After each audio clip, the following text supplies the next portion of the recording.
जगतसिंहपुर जिला रघुनाथपुर ब्लॉक तरीकुंद पंचायत रे आम ओडिशा नवीन ओडिशा सचेतनता कार्यक्रम अनुष्ठित हो जाइछि।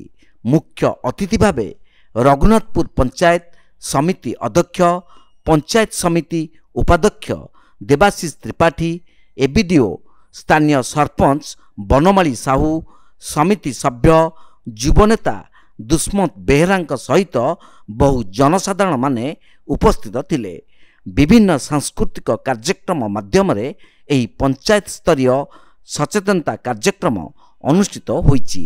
तेबे राज्य सरकार जनहितकर योजना संपर्क में लोकमानकु अवगत करा जाउछि बोली अतिथि माने कहिसेंती।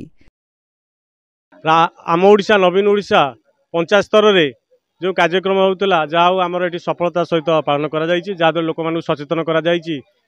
नवीन सरकार सबु योजना गुड़ी किपरि भाव सफल होइछि एवं आगु केमिति सफल हो से विषय समस्त को अवगत करा जाइछि। तार सुफल नवा पई समय चेष्टा करिवे।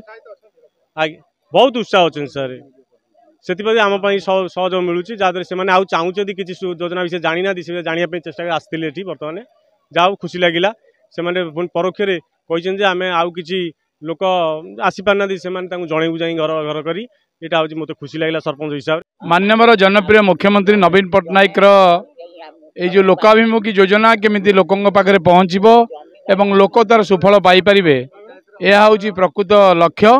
ये आम ओडिशा नवीन ओडिशा माध्यम आम माने ब्लॉक स्तरीय प्रतिनिधि समस्ते ये जन देवा चाहूँ जे माननीय मुख्यमंत्री जो सफल प्रयास प्रत्येक जीवन तंगपाई मूल्यवान एवं प्रत्येक एवं जो कार्यक्रम चली माननीय मुख्यमंत्री लक्ष्मी योजना हो बीएसकेवाई योजना नवीन कार्ड योजना कौन सी व्यक्ति जमती अर्थ अभाव मेडिकल चिकित्सित वंचित न हेबे से माननीय मुख्यमंत्री जो सफल प्रयास यह ग्रामांचल रे प्रत्येक घरे घरे पहुँचेबा हूँ योजनार लक्ष्य।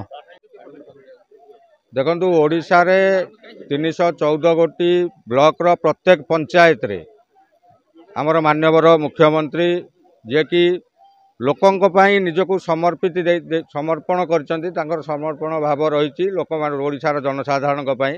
तो सही परिप्रेक्षी माननीय मुख्यमंत्री जहाँ योजना गुड़िक रही राज्य सरकार किभली भाव तल स्तर में लोकों पाखे पहुँचब एवं तादर लोक मैंने किभली भाव उपकृत हेबे से योजना माध्यम रे से लक्ष्य करी जहाँ जहाँ 5T माध्यम रे हो स्वास्थ्य शिक्षा गमनागमन पानीय जलर व्यवस्था कृषिर व्यवस्था सबु योजना गुड़िक तल स्तर में लोक पाखे पहुँचवा हूँ कार्यक्रम लक्ष्य माननीय मुख्यमंत्री लक्ष्य।